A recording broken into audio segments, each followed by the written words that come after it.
If you feel like you're doing everything right when it comes to reflux, but you're still suffering with throat pain, heartburn, mucus, waking up coughing, regurgitation, chances are you're making one of these 10 huge reflux mistakes. And it could be the reason that you're still suffering. From what you put in your grocery cart to what you do at the gym, I'm gonna show you in this video the everyday slip-ups that held me back from finding reflux relief for years so that you don't make the same mistakes I made. If you're new here, my name is Molly. I'm a registered dietitian specializing in reflux, and I specialize in reflux because I suffered with gastroesophageal reflux disease, GERD, for over a decade. I started this YouTube channel to help others overcome their GERD, take back their health, and become the best versions of themselves. So if you are suffering from reflux and ready to become the best version of you and take back your health, be sure to subscribe down below, like this video, leave me a comment, and I try to respond to each and every single one. So I just finished a long day of clients, and this was when I would usually have my biggest meal. So I would kind of not eat throughout the day and get super hungry and then have a huge dinner. And this is mistake number one that I wish I knew sooner, is that dinner should not be your largest meal. You should not wait all day and not eat enough at your meals, maybe even skip meals and then eat too large of a dinner. That's a recipe for reflux at night. So now what I do is I have a really solid breakfast, an AM snack, lunch, a PM snack, and dinner. These smaller frequent meals work so much better for me and my clients. So a really helpful tip there. Okay, so I'm headed to the grocery store now, and I'm going to grab some reflux-friendly essentials and show you some things that I always put in my cart for reflux prevention and reducing inflammation.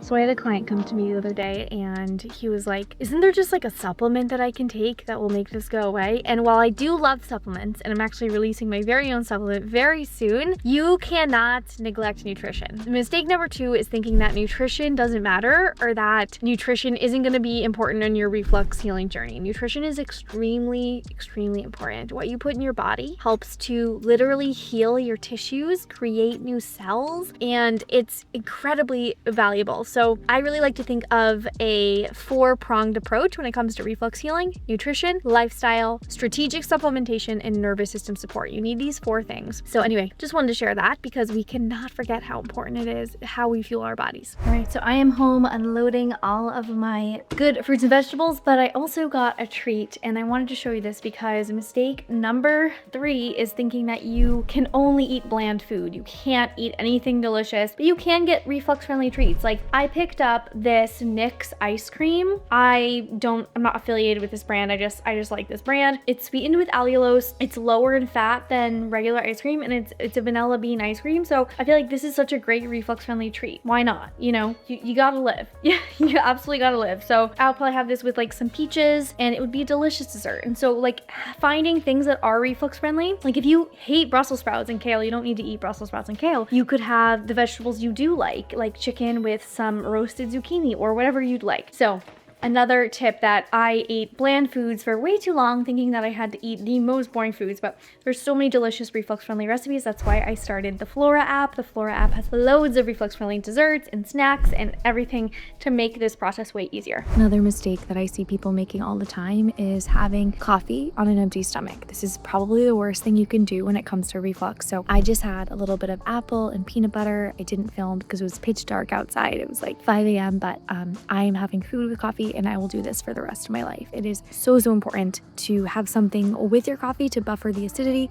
Really helps to prevent reflux and irritation with coffee and caffeine. So when I was dealing with GERD, I would eat something fairly safe, my regular chicken, rice, zucchini, and then I would get a reflux symptom after eating, and I would think oh, it must have been the zucchini. Like, I would blame the food and think, oh, zucchini is out. And this happened over and over again to the point where I had like 5 safe foods that I was eating, because every time I'd get a reflux symptom, I would think it was caused by that food and I would just like eliminate that food. And this is a mistake that I wish I realized sooner, and that I see in so many of my clients, is like thinking that the food is causing your symptom and then eliminating so many foods unnecessarily. So like, there are some foods that could be helpful to reduce or eliminate during your healing phase. Things like spicy foods, alcohol, tomatoes, carbonation. There are definitely a time and place for some food swaps, but I really caution you from immediately removing all of these healthy, gut nourishing foods from your diet that might not be reflux triggers. So think about, okay, am I really stressed? Did I eat too quickly? Did I overeat? Did I have reflux last night and maybe now I'm just not feeling great? So it might not be the food. And I really would caution you from making this mistake of getting too restrictive with your diet. This is really 2 mistakes in one. Number 1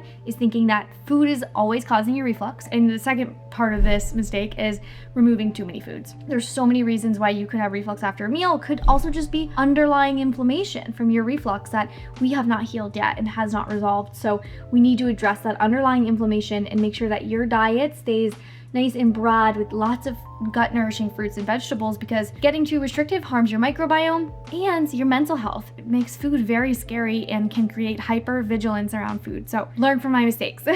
All right, for the next tip, I'm gonna take you along with me to the gym, because this is something that so many people stop doing when they get reflux or get diagnosed with a hiatal hernia, is that they stop exercising. And I'm gonna show you how to exercise well without triggering your reflux, because you still should be moving. This is so important for your gut health, for your mental health, for motility, everything. And make sure you stick around for the very last tip, because it's the most important one. And I'm gonna show you one of my top favorite reflux-friendly snacks. Well, it's true that some exercises can make your reflux worse, like crunches or going upside down, like in a GHD sit-up or a handstand push-up.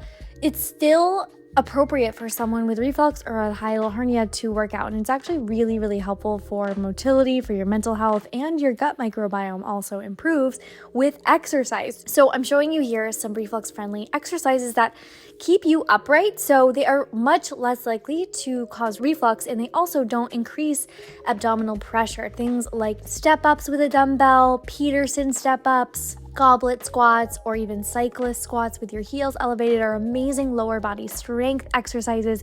And then there's so many upper body ones as well, like pull-ups, strict presses, lateral raises, front raises, bicep curls. All of these are really great for your upper body strength. We also have loads of fitness videos and reflux-friendly yoga on the Flora app to support you. There's a 7-day risk-free trial in the description of this video. When I was struggling with reflux, I basically just cut out so much from my life, and exercise was one of those things that I stopped doing because I was so afraid of it triggering my reflux. My clients say this all the time, and I really encourage you to not remove exercise and not remove the hobbies that you love, whether it's cycling or dancing. Find a way to do it, because it helps to help you feel like yourself and manage stress. If our life gets very small and we're not doing the things we love, this feels really isolating and can be really negative for our nervous system, which further perpetuates reflux. So making time for the things you love, making time for movement, and just being mindful about when you're moving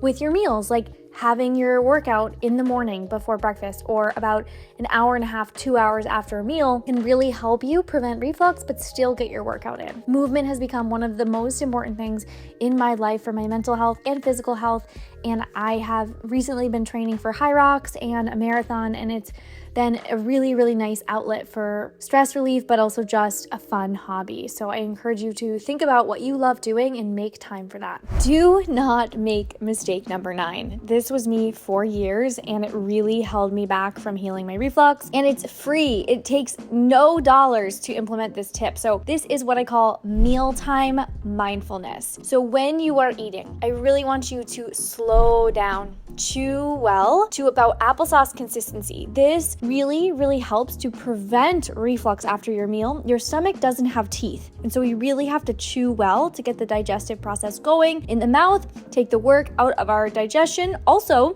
chewing stimulates 30 to 50% of your digestive enzymes lower down in the digestive tract. So in order to get adequate digestive enzyme and stomach acid production, we need to chew. Decreasing the speed of your meal also helps prevent the top of the stomach, which is called the fundus, from getting really, really full with food and creating like this traffic jam in the top of the stomach that can result in reflux. So slow down, chew well, take your time. Eating relaxed and eating a little bit slower has been revolutionary for myself and so many of my clients. So I used to be a super fast eater, and this was really, really driving some of my reflux problems. Try this out and let me know. Leave me a comment if you find it helpful. I bet that you will. This is also one of my favorite reflux-friendly snacks. It's literally just powdered peanut butter, a little bit of yogurt or cottage cheese, cinnamon, a little maple syrup dipped in apple. Delicious, fiber and protein rich that your gut will love. I'll put the link for my favorite powdered peanut butter in the description of this video. You could eat the perfect diet, take the perfect supplements, but if these two things are out of whack, your reflux will keep coming back. I am talking about sleep and stress. Okay, so research shows that disrupted sleep can elevate cortisol levels, which can increase the sensitivity and the permeability of your esophagus, making it more susceptible to damage and pain, which is wild. So I used to burn the candle at both ends. I was like a cortisol addict. I would work all the time and I would never take breaks, and I would sleep when I was dead. Like, that was my motto. And that is part of the reason I got reflux. I'm gonna be totally honest with you. So sleep isn't so important, and so is your nervous system. Your digestion is quite literally controlled by your nervous system. If you're living in fight or flight, if you're stressed all the time, this is a major root cause of reflux that I see all the time, and that was also the case for me. So I have made a huge shift in my own life with my sleep pre-bed routine, doing a quick meditation like the ones on the Flora app, and then in the morning I have some quiet time with some journaling. Both of these things take like 5 minutes, and they have radically transformed my life and so many of my clients' lives as well. One thing that I've been using to monitor my sleep and my stress is my Ultra Human Ring Air. I have been loving this because I can see the difference in my data when I do my nighttime meditation, when I manage stress in the morning. I can see my sleep score improving, my stress scores decreasing. So I have been loving this as a tool to monitor my own sleep and stress. If you're interested in learning more, I do have a discount code below for you in the description. But one shift you can make just this week is thinking about, where does my stress come from? Because we all have stress. We can't eliminate stress. That's not the goal here. The goal is to manage it. So thinking about, where does my stress come from? What is one way I could manage this better? Maybe it's with my morning routine. Maybe it's setting up a boundary with technology, not looking at my phone after 8 p.m., something like that. Like, set one goal for yourself and really stick to it for a week to help you manage stress better, and you will see a difference in your reflux, I guarantee. If you like this video, be sure to give it a like, leave me a comment down below, and subscribe. Join the family for weekly uploads to help you prevent reflux and optimize your gut health and feel your best. If you're like, what the heck should I eat in my reflux healing journey? It feels like everything that I eat is bothering me. You definitely want to check out this video where I go through a grocery store and give you a full grocery guide to eating reflux friendly. So I'm sharing my top foods for not only preventing reflux, but also reducing inflammation. So make sure you check this one out. Lots of freebies in the description of this video, like a free meal plan and a free 14-day reflux reset. Make sure you grab those, and I will see you in the next video.